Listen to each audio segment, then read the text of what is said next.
Chapter 12, Outsourcing, Managing Interorganizational Relations.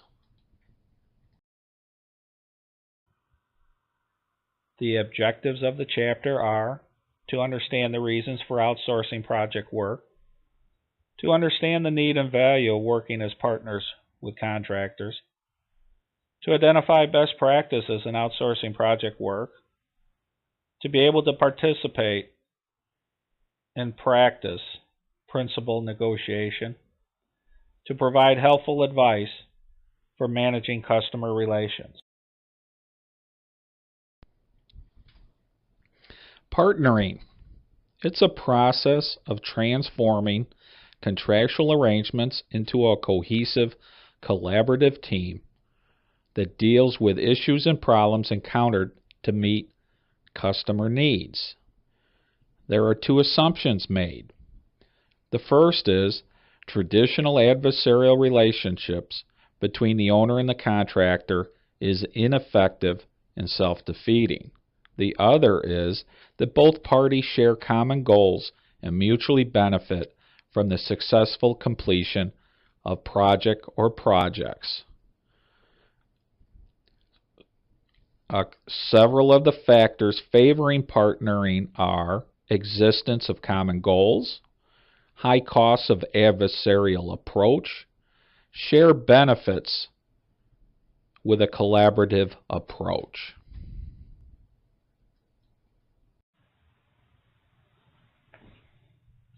It is rare in today's world to find important projects that are being completed totally in-house. Outsourcing or contracting significant segments of project work to other companies is commonplace. Contracting project work has long been the norm in the construction industry, where firms hire general contractors who, in turn, hire and manage cadres of subcontractors to create new buildings and structures. The trend for the future suggests that more and more projects will involve working with people from different organizations. Chapter 12 focuses specifically on issues surrounding working with people from other organizations to complete a project. The term outsourcing has traditionally been applied to the transferring of business functions or processes to other, often foreign, companies.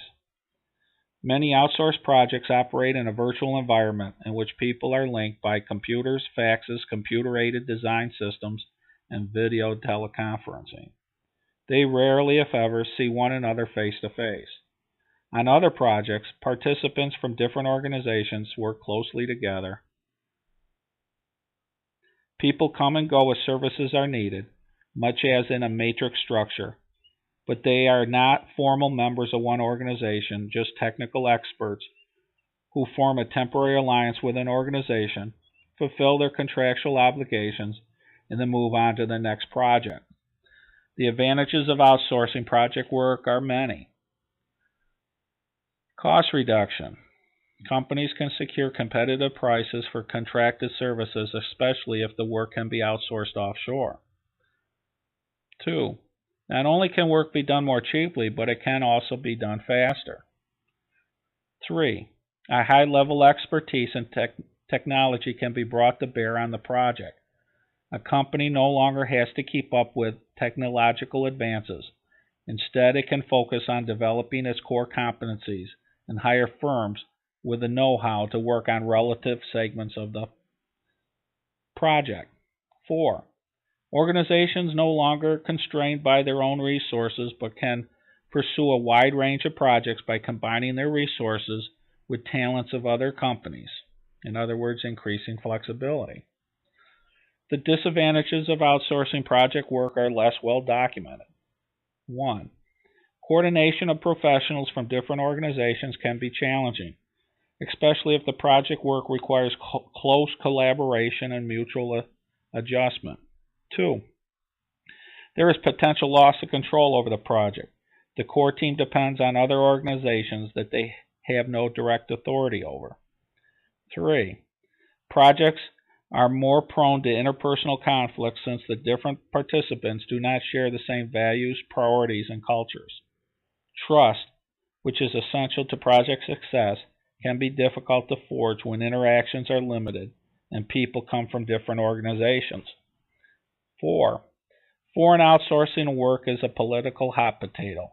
Employee morale is likely to suffer when project work that has normally been done in-house is being transferred to other companies. Few people disagree that reducing costs is the primary motive behind outsourcing project work. However, recent industry polls indicate a shift away from simply nailing the best low-cost deal to securing services from companies that provide the best value in terms of both cost and performance. Performance is not limited to simply the quality of specific work, but also ability to collaborate and work together.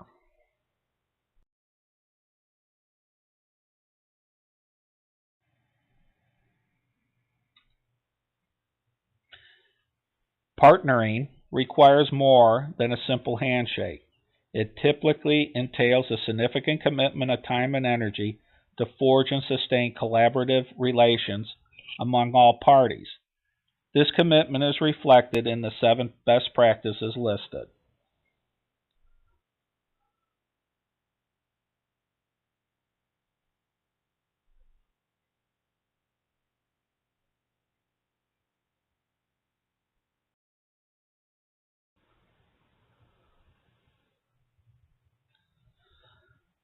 Differences between the traditional approach and the partnering approach to managing contracted relationships are summarized in the next 2 slides.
Dr. Adam Kolawa offers 4 strategies for overcoming poor communication with offshore project partners. Strategy 1. Realize that not everyone you communicate with shares your assumptions. What is obvious to you is not necessarily obvious to your partner. This is especially true with foreign outsourcers. Strategy 2. When you explain your requirements to an outsourcer, word choice is critical. For many outsourcers, English is still a foreign language, even in India, where both outsourcing and the English language are common. No matter how prevalent English has become, your outsourcer will have a basic understanding of each word you utter, yet be not completely clear on the exact meaning of the message you're trying to convey. This is why you should speak in a direct manner using short sentences made of basic, simple words. With strategy 3, you should take the following steps to confirm that the outsourcer thoroughly understands your requirements. The first, document your requirements. Follow up your conversation in writing. Commit your requirements to paper for the outsourcer. Number 2, insist your outsourcer redocument your requirements. Leave nothing by chance. Require outsourcers to write the requirements in their own words. If outsourcers cannot relay to you what you explained to them, then they did not understand. Number 3, request a prototype. After the requirements are written, ask the outsourcer to create a prototype for you. This is a safety net to ensure that your wants and needs are positively understood. And in the fourth and final strategy, another important cultural difference relates to schedules and deadlines. To most Americans, a deadline is a set completion date. In many other cultures, a deadline is a suggestion that maybe something will be finished by that indicated date. To ensure that outsourced work is completed on time, it is imperative to add a penalty clause to your contract or enforce late fees. Although these strategies were directed towards working with foreign outsourcers, you would be surprised to find out how many project managers use them when working with their American counterparts.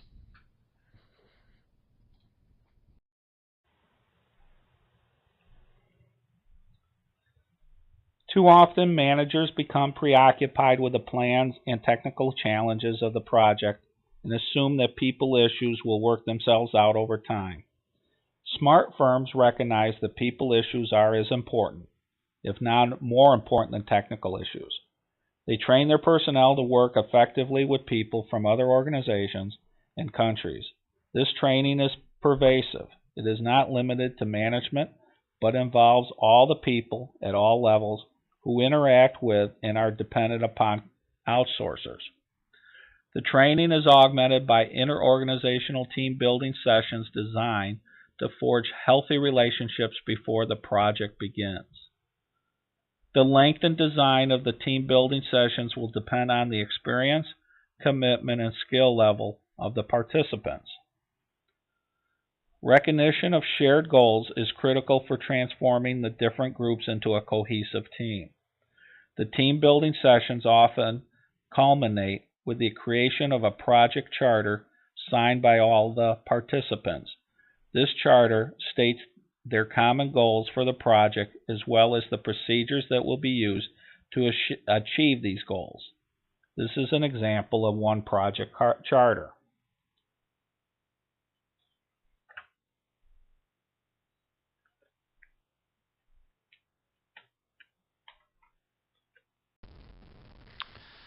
Setting the stage for a successful partnership.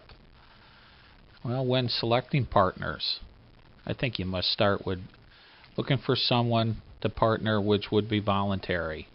If you're entering a partnership that is being forced, obviously there would be some issues with that. Look for experienced partners. Look for a partner that is willing to do the work, to take on the challenges that may confront both of you. And it is extremely helpful to have that top management committed to this partnership. Beyond that, there's team building for the project managers to help build those collaborative relationships and to particularly may extend that collaborative relationship to the stakeholders through additional team building. Include those key managers and specialists that can influence the success of the project.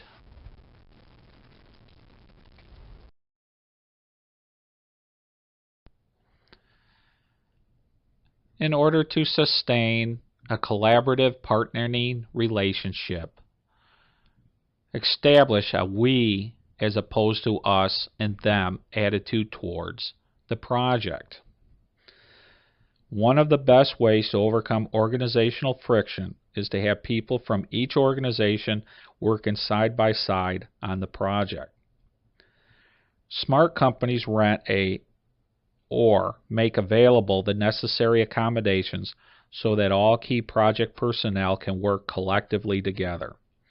This allows the high degree of face-to-face interaction needed to coordinate activities, solve difficult problems, and form a common bond.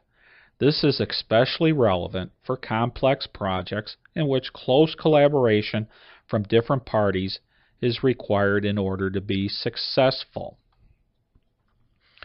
Project managers and other key personnel from all involved organizations meet on a regular basis to review and assess project performance.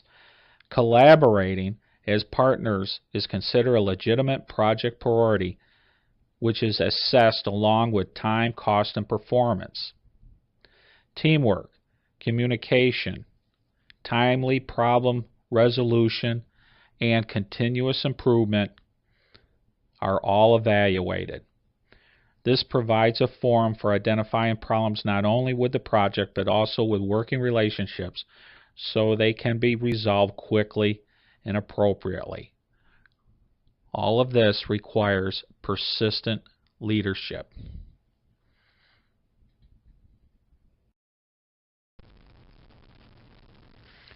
Project completion.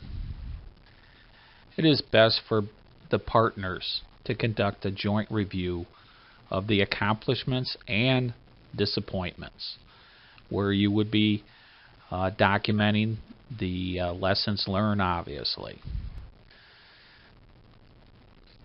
Whether it's for a milestone or project completion, no matter who is responsible, all parties should be gathered as much as possible to celebrate the success. This reinforces the common purpose and project identity. Recognize those special contributions, because this also may establish positive momentum going into any other future project that you may partner with.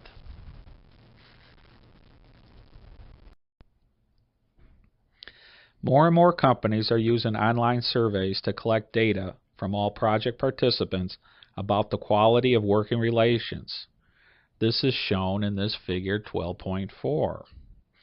With this data, one can gauge the pulse of the project and identify issues that need to be addressed. Comparison of survey responses period by period permits tracking areas of improvement and potential problems. In some cases, follow-up team-building sessions are used to focus on specific problems and recharge collaboration.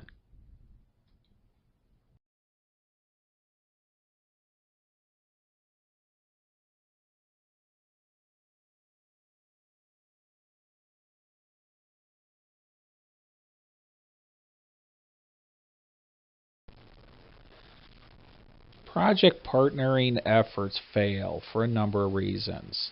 To just mention a few of the top reasons, they are: senior management fails to address the problems or does not empower the team in itself to solve those problems. Or cultural differences are not adequately dealt with, such that a common team culture can develop team identity. A partnering relationship may fail if there's no formal evaluation process in place to identify and resolve problems. The lack of an incentive for contractors to participate in continuous improvement projects or processes is one other reason why the partnership may fail.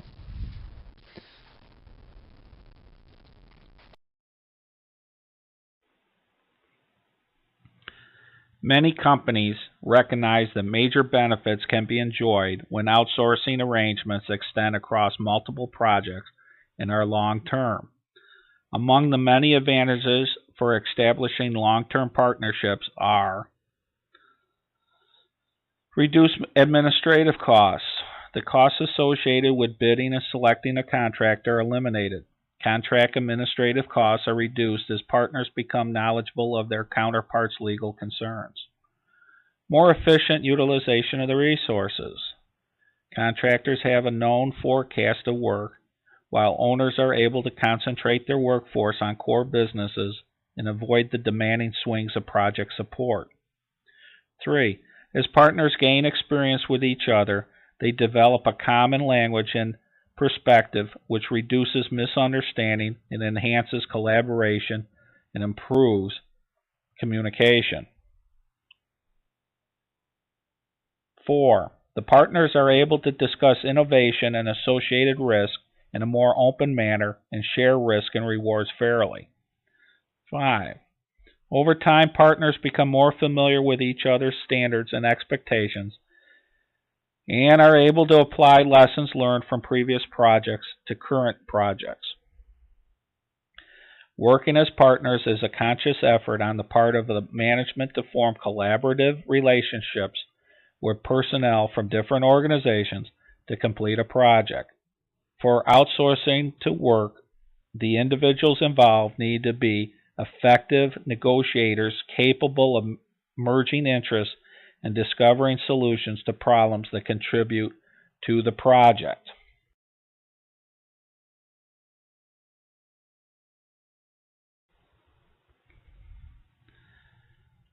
Effective negotiating is critical to successful collaboration.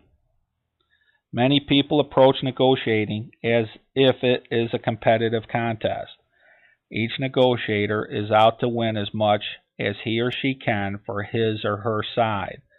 Success is measured by how much is gained compared with the other party. While this may be applicable when negotiating the sale of a house, it is not true for project management. Project management is not a contest. First, the people working on the project, whether they represent different companies or departments within the same organization, are not enemies or competitors, but rather allies and partners. Second, although parties within this alliance may have different priorities and standards, they are bound by the success of the project. Third, unlike bartering with a street vendor, the people involved on a project have to continue to work together. Therefore, it behooves them to resolve disagreements in a way that contributes to the long-term effectiveness of their working relationship. Finally, conflict on a project can be good. When dealt with effectively, it can lead to innovation, better decisions, and more creative problem solving.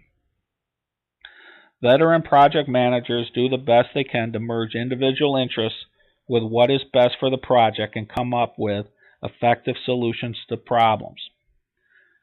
The Harvard Negotiation Project championed an approach to negotiating that embodies these goals.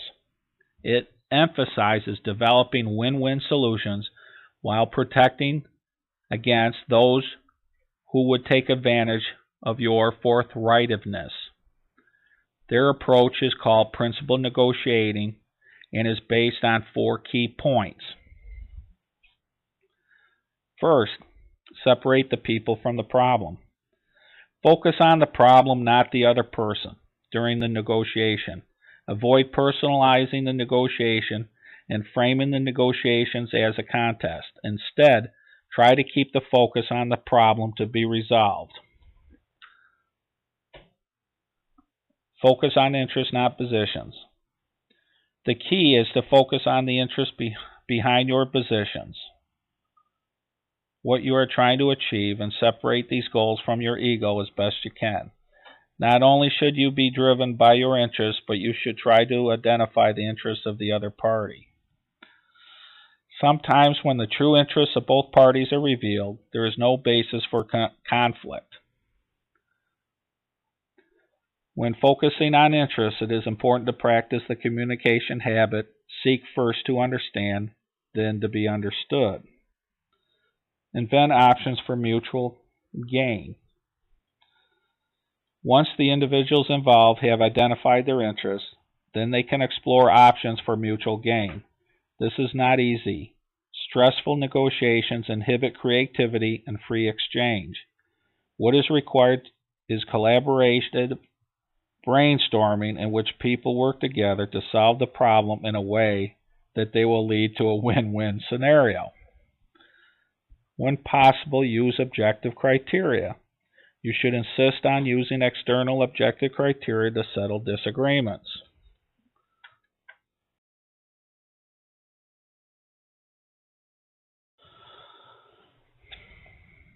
Most people working on projects realize that in the long run it is beneficial to work towards mutually satisfying solutions. Still, occasionally you encounter someone who has a dominant win-lose attitude about life and will be difficult to deal with. Fisher and Urey recommend that you use negotiation jujutsu when dealing with such a person. That is, when the other person begins to push, don't push back. When someone adamantly sets forth a position, neither reject it nor accept it. Treat it as a possible option and then look for interest behind it. Instead of defending your idea, invite criticism and advice. Ask why it is a bad idea and discover the other's underlying interests.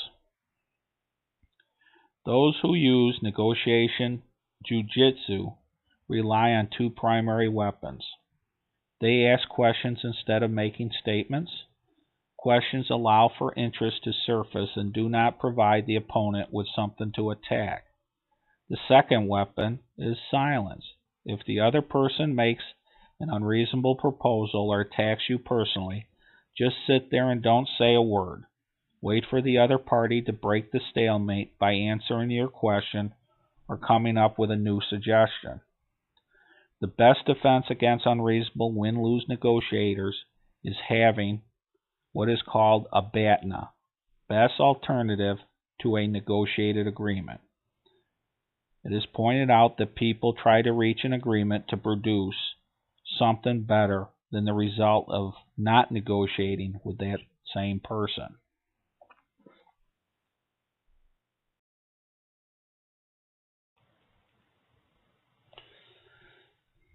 Customer satisfaction is the bottom line. Bad news travels faster and farther than good news. For every happy customer who shares his or her satisfaction regarding a particular product or service with another person, a dissatisfied customer is likely to share his or her dissatisfaction with 8 other people. Project managers need to cultivate positive working relations with clients to ensure success and preserve their reputations. Customer satisfaction is a complex phenomenon. One simple but useful way of viewing customer satisfaction is in terms of met expectations. According to this model, customer satisfaction is a function of the extent to which perceived performance or outcomes exceeds expectations. Mathematically, this relationship can be expressed as in the ratio between perceived performance and expected performance. When performance falls short of expectations, the ratio is less than 1. The customer is dissatisfied. If the performance matches the expectation, the ratio equals 1. The customer is satisfied. If the performance exceeds expectations, then the ratio is greater than 1. The customer is very satisfied or even delighted. Project managers must be skilled at managing customer expectations and perceptions. Too often they deal with these expectations after the fact when they try to alleviate clients' dissatisfaction by carefully explaining why the project cost more or took longer than planned. A more proactive approach is to begin to shape the proper expectations up front and accept that is an ongoing process throughout the life of the project. Project managers need to direct their attention both to the customer's base expectations, the standard by which perceived performance will be evaluated, and to the customer's perceptions of actual performance. The ultimate goal is to educate clients so that they can make a valid judgment as to project performance.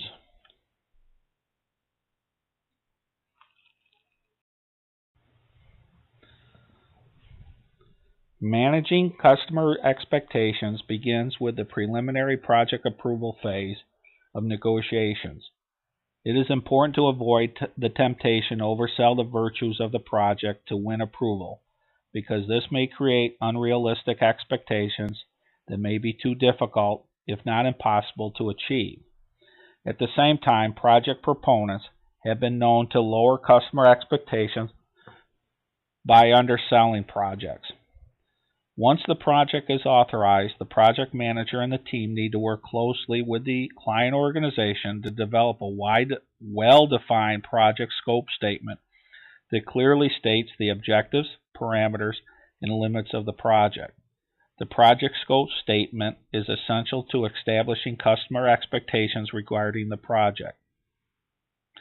It is also important to share significant risks that might disrupt project execution.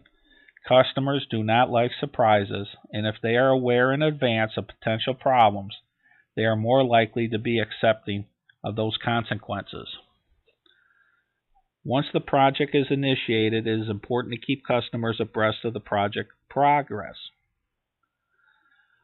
Project managers need to keep customers informed of project development so that the customers can make adjustments in their own plans. When circumstances dictate change in the scope or priorities of the project, project managers need to be quick to spell out as best they can the implications of these changes to the customers so that they may make an informed choice. Customer dissatisfaction can be transferred into customer satisfaction by quickly correcting mistakes and being extremely responsive to customer concerns. Managing customer relations on a project is a broad topic. We have highlighted some of the central issues. This brief segment concludes with 2 words of advice passed on by veteran project managers. Speak with one voice. Nothing erodes confidence in a project more than for a customer to receive conflicting messages from different project managers. The project manager should remind team members of this fact and work with them to ensure that the appropriate information is shared with customers. The second, speak the language of the customer. Too often, project members respond to customer inquiries with technical jargon that exceeds the customer's vocabulary. Project managers and members need to describe problems, trade-offs, and solutions in ways that the customer can understand. Thank you.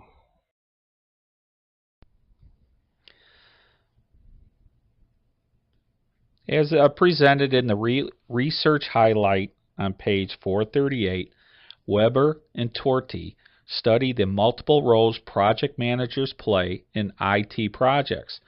Based on a comprehensive set of interviews with project managers and clients in 3 different information technology service organizations, they identified 5 key roles critical to successfully implementing IT projects in client organizations. And they are entrepreneur, politician, friend, marketeer, and coach. They are all described in this table 12.3.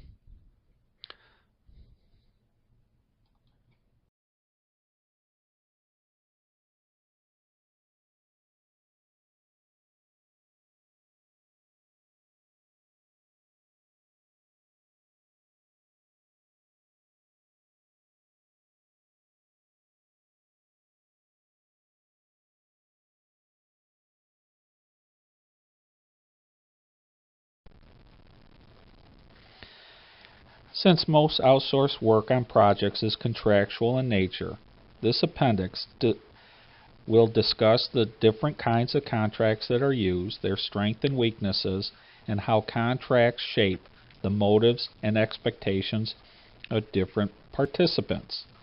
Contract management is a key element of any project procurement management system.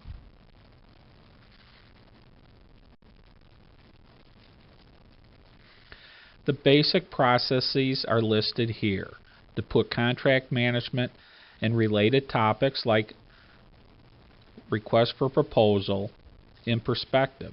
6 main steps comprise procurement management. The first, planning purchases and acquisitions, involve determining what to procure, when and how. This entails the classic build versus buy analysis as well as determine or determination of the type of contract to use.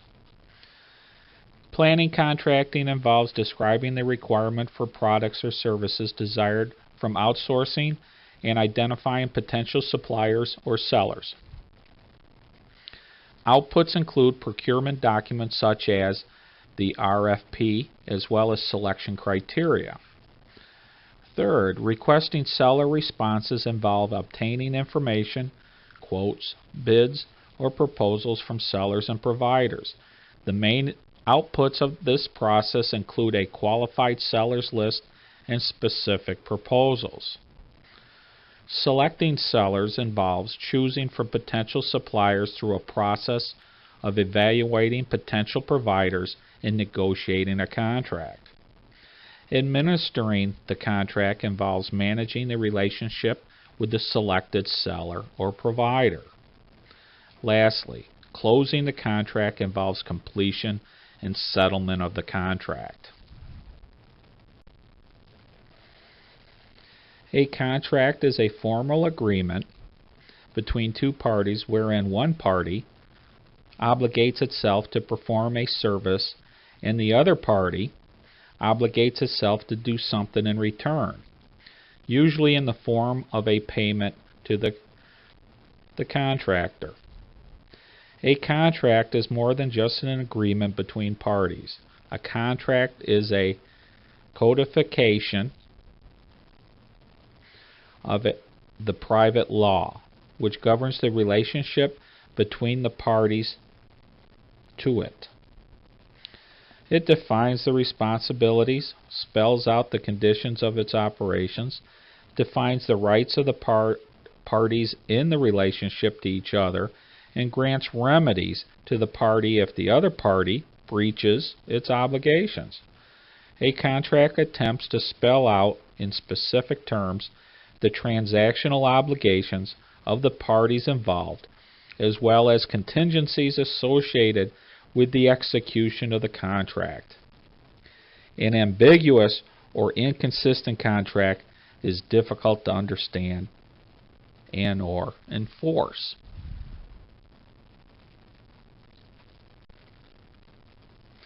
Under a fixed price or lump sum agreement, the contractor agrees to perform all work specified in the contract at a fixed price.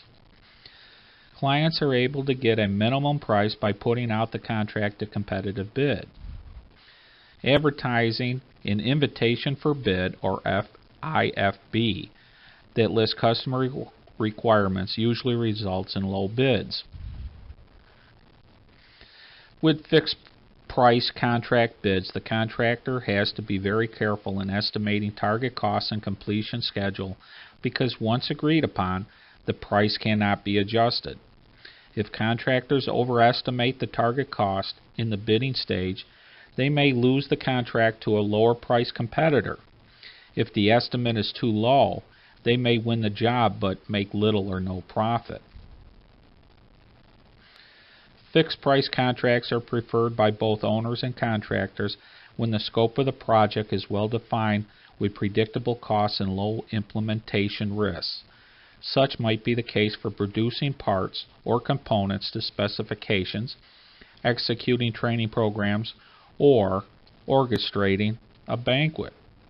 With fixed price contracts, clients do not have to be concerned with project costs and can focus on monitoring work progress and performance specifications. Likewise, contractors prefer fixed price contracts because the client is less likely to request changes or additions to the contract. Fewer potential changes reduce project uncertainty and then allow the contractors to more efficiently manage their resources across multiple projects. The disadvantage of a fixed price contract for owners is that it is more difficult and more costly to prepare. To be effective, design specifications need to be spelled out in sufficient detail or leave little doubt as to what is to be achieved. Because the contractor's profit is determined by the difference between the bid and the actual cost, there is some incentive for contractor to use cheaper quality materials, perform marginal workmanship, or extend the completion date to reduce costs.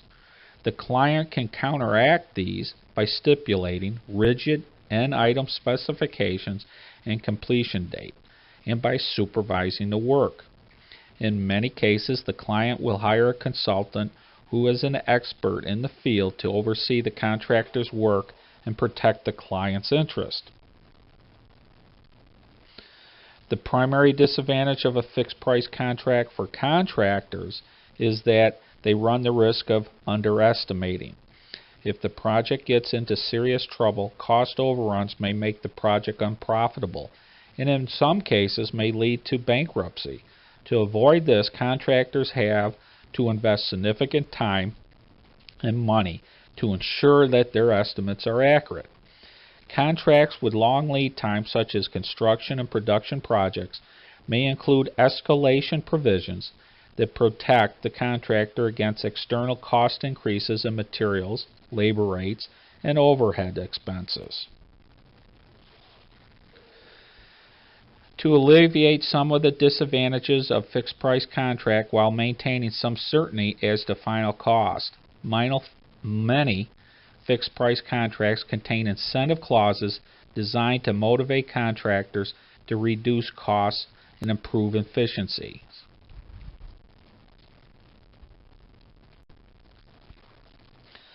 Under a cost-plus contract, the contractor is reimbursed for all direct allowable costs, that is, materials, labor, and travel, plus an additional fee to cover overhead and profit. This fee is negotiated in advance and usually involves a percentage of the total costs. On small projects, this kind of contract comes under the rubric time and materials, in which the client agrees to reimburse the contractor for labor costs and materials.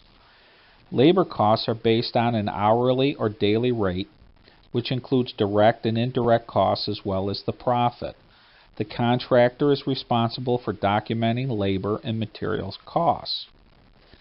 Unlike fixed-price contracts, cost-plus contracts put the burden of risk on the client. The contract does not indicate what the project is going to cost until the end of the project.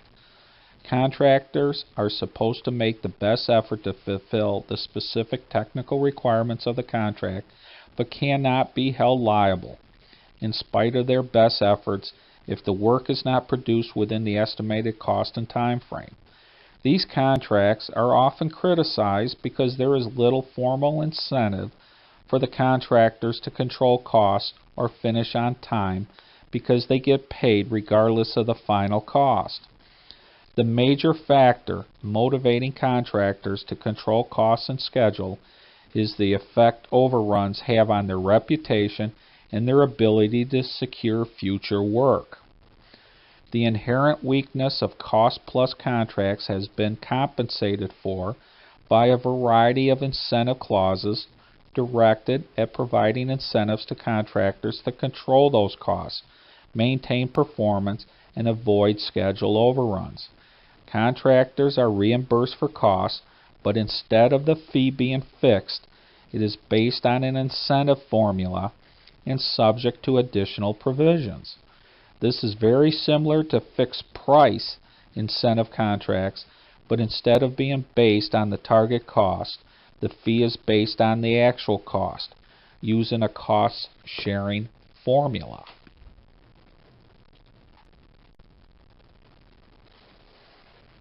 Figure A12.1, as depicted here, summarizes the spectrum of risk to the buyer and supplier for different kinds of contracts.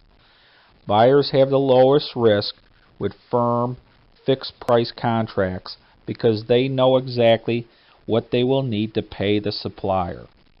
Buyers have the most risk with cost-plus percentage of cost contracts because they do not know in advance what the supplier's costs will be, and suppliers may be motivated to increase those costs. From the supplier's perspective, the cost-plus contract offers the least risk and the firm fixed price contract entails the most risk.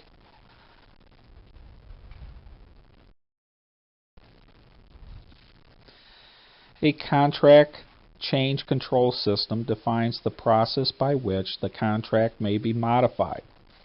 It includes the paperwork, tracking systems, dispute resolution procedures, and approval levels necessary for authorizing changes.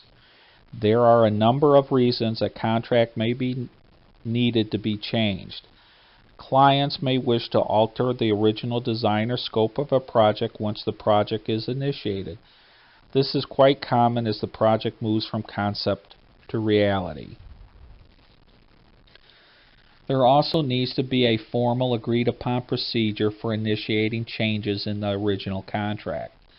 Contract change orders are subject to abuse. Contractors sometimes take advantage of the owner's ignorance to inflate costs of changes to recoup profit loss from a low bid.